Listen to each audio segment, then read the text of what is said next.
Hey everyone, it's Evan Kirstel on this Friday afternoon. I'm here with the CEO, Alex Grusin of Whitetricity, a company that I find is almost magical, but they're doing very practical things in wireless power transfer over distance, something that is hitting the mainstream. Alex, how are you? Hi, I'm great. Yeah, Evan, thanks for having me today. So we known each other on social media for a while, No. but you've been at this game of enabling wireless power, wireless charging, cutting the charging cord for quite some time. You've been developing the technology, and it's here. Tell us more. Where are we? Where have you been? And what can we look forward to? Well, thanks. So look, what's exciting is that wireless charging is now shipping on electric cars, and I can show some videos today, so it kind of illustrated for everybody. But let me sort of tell the story behind how we got here. I mean, the company Whitetricity was founded out of MIT back in 2007 around an invention on how you could move electric power, at a distance efficiently, right? Like just as efficiently as if you plugged in. Which is kind of magical, like you said, right? But it's real. So if you think about a car, right? The challenges of charging an electric car. You first of all you have to move a lot of power, right? So it has to be efficient. Second of all, you can't always park exactly right, so it has to be tolerant of some misalignment of how you park. And if you're going to build out charging infrastructure, you want it to work for all vehicles, like with no moving parts. So you have to have one technology that could work sort of from a sports car to a sedan to an SUV to a truck.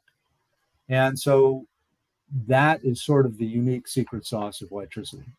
This tolerance of parking misalignment, the ability to charge different height vehicles and to do it with no moving parts and to move many kilowatts of power just as efficiently as you plugged in. So, the goal is just to make the charging experience just transparent. Something happens in the background.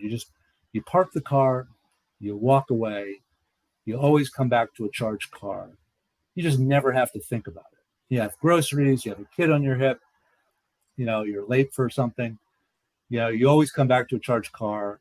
And if you think about that experience, it will seem to you as if your car has infinite range, right? I mean, I drive my car, I park it, I drive my car, I park it, I never plug it in, I never do anything. It's kind of like it has infinite range, right? So that's our goal. So the first goal is just to make the ownership of an EV better. Not like what you gave up when you gave up to the internal combustion engine, but like just better, like better than any car you've ever had before. And if you have a long distance trip, maybe you'll plug in for range extension.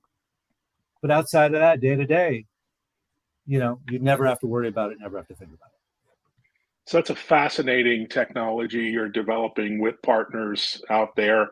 In the early days, there were lots of skeptics and maybe some critics who were pretty doubtful, I recall. But maybe let's look at the real world video. This thing Yeah, is let me is go. uh, in production, so I would love to see some examples of EVs wireless charging. Great. So let me give you an example. So this is the new Hyundai Genesis platform. It was launched at the Seoul Mobility Show.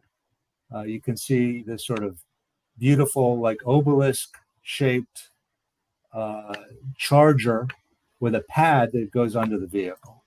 It's on the new Hyundai Genesis GV60. And now they're deploying these in Seoul. So again, I'll pause occasionally here. So what you see is a uh, public charging station that has two large DC fast chargers. These are like 350 kilowatt Wow. DC fast chargers. They're like massive, aren't they? But then Why does this, why does Korea get all the good things here? well, This is it not was that fair. way. It was that way in cell phones too, wasn't it? And then you've got this beautiful, sort of elegant, petite wireless charger there in the middle.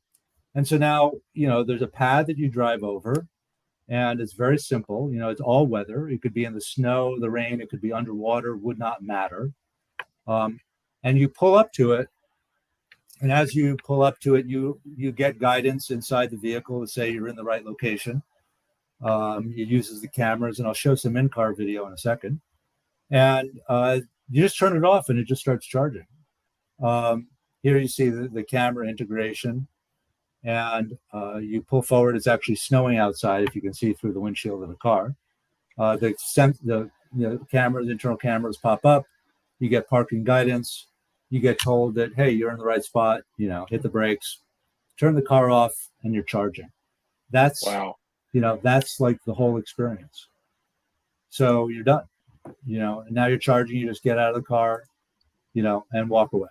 So it's a beautiful experience, right? So the first step was, let's make EV ownership better. Let's make the charging experience something that you don't have to worry about. I mean, even still today, right?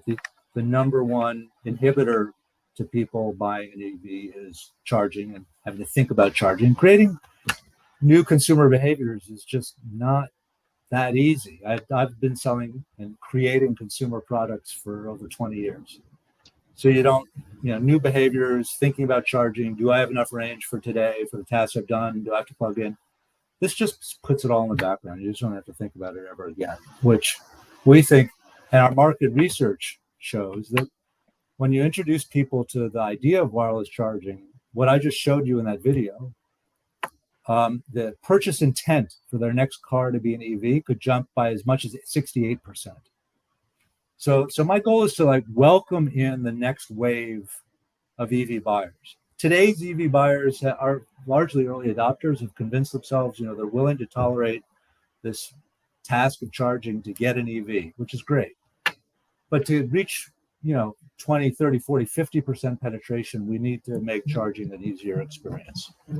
But you do actually have an aftermarket solution for existing EVs today, I understand, with Tesla. Well, is that right? Yeah, we've announced a beta program that we'll be rolling out later this year.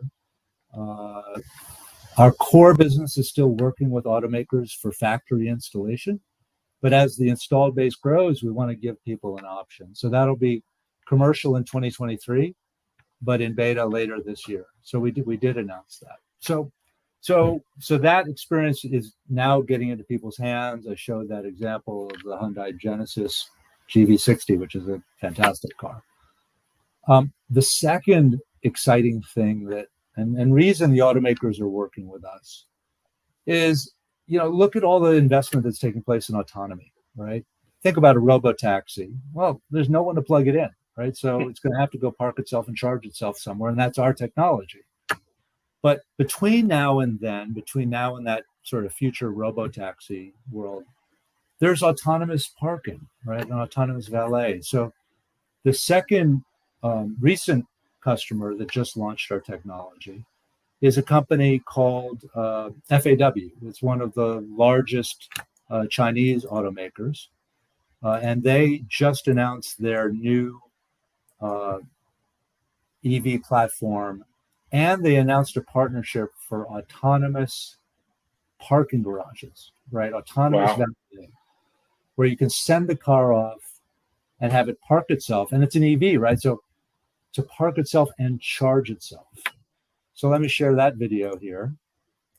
This is the new Hongqi at the launch event in Shanghai. And what's exciting here is that this car is navigating the press, right? I mean, the person taking the video, the photographers walking around. And what they announced is they're launching 60 of these autonomous valet parking garages across China. As the first wave, it's FAW and a real estate developer known as Wanda. And this car, there's no driver. It is just parking itself. You can see the charger is now just power electronics, a small wall box, and then the same pad on the ground. And it gets into the parking spot. It does a wireless handshake, it gets authorized to charge, and you can see from the hood of the car, it's actually already charging. So this is real. It's launched in the market. You can see all the press crowding around at this event. Right. So it's exciting. And we have actually multiple other automakers launching our tech this year in China in particular. It's the largest EV market in the world. They're moving super fast. and our technology is licensed and we're in production and off to the races. So this is something that is going to propagate around the world. Fantastic. And there are other modalities too, I understand, things like wirelessly powered roads, which Sure. sounds like science fiction, but I don't think it will be in the near future. No, it's Is that absolutely. coming too? So what I think you get the sense is like I have a long-term strategy here, right? So the first step was getting the technology set. In 2020, we had a global standard among all the automakers through the Society of Automotive Engineers, the SAE, set on our technology. The standard was ratified in 2020. Now the first vehicles are rolling out, and then we're setting the stage for autonomy. And as we drive more of these vehicles out, then new things like wireless charging roads become feasible, right? And so, yeah, it's worth showing like what that looks like. Our team back in 2017 demonstrated the first public demonstration of what we called as dynamic charging, but wireless charging roads. This demo track was built outside of Versailles, France. Started with our team in Auckland, New Zealand. Created this track where the vehicle can be driving, in this case, 100 kilometers per hour. Amazing. And getting 20 kilowatts of power. So, everything that it needs to both power itself moving forward at highway speeds and maybe also charge the battery a little, it can get as it's driving around. And that could be in the road, under asphalt. You just drive along and you're getting your power. So we've developed this over 5 years ago. Have the intellectual property around this, and I think it's an interesting step for the future. The is it practical and near term that we're really going to rip up hundreds of miles of highway? Not necessarily. I think it probably the first real great application is around any place there's a queue. So think about taxi queues at an airport, train station, a queue in a port or a distribution center, where the vehicle is sort of moving along. It's just a place that cables can't go, right? But we can do it wirelessly. So I have all kinds of scenarios flashing through my mind here. Maybe run a few by you, see if they're Sure. practical. Sure. Drone delivery is coming on screen. Absolutely. How do you recharge these in an efficient I don't way? want a lot of cables around spinning propellers, right? So, mobility is the big buzzword, right? So scooters and other kinds of gadgets and devices for moving around. Yeah, one of our licensees this week is demonstrating a solution built out of our technology for e-bikes, right? Oh, So nice. e-bike charging, absolutely fast-growing market. We have active licensee partners in factory robotics. Right? Oh, wow. We have one of the leading companies in Japan, one of the leading companies in Germany that are driving factory robotics. So think about all of those robots in 24/7 factories scurrying around, right? Well, they need to go charge themselves, and so that's perfect for our technology. You don't care about dust. You don't have any contact pads to corrode and arc. It's perfect. So that is active. So our core technology can be applied in many different market segments. But where Whitetricity as a company is really sort of vertically, top to bottom full solution focus has been on EVs. Fantastic. So your team is growing. I know you're all over the world with research, development, and productization. This is going to be a big year for you. What's top of mind? What's on your plate for 2022? Well, it's really deploy, right? We have multiple automakers launching this year. We announced our beta program for the sort of charger upgrade for existing vehicles. In 2023, we'll be bringing to market our own physical charging products as opposed to just licensing and supporting automakers and their charging efforts. And I think that one of the things that's been really important about getting the standard set is that standard isn't just so like my car and my wife's car from different brands could charge in the same charger. the standard also meant that you can invest in building charging infrastructure because you know that every car that is built is going to be compatible and interoperable. And so that separation of the supply chain between vehicle makers and then infrastructure makers is really the next big push.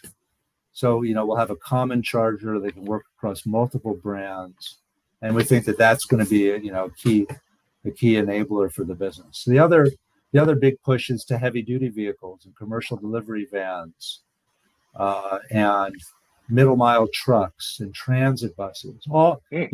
All places where diesel is dominated and where there's a rapid shift to electrification coming that's being driven by governments and cities and saying, you're not, like in Europe in particular, you cannot bring diesel into our downtown anymore. Right. And so we have charging solutions for that space too.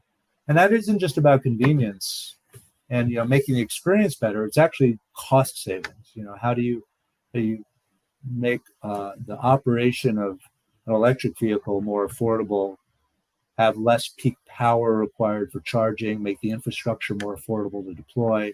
It's really, in that space, it's a total cost of ownership sale and win. And that's a big area of investment for us right now. Well, it's fascinating to watch your progress.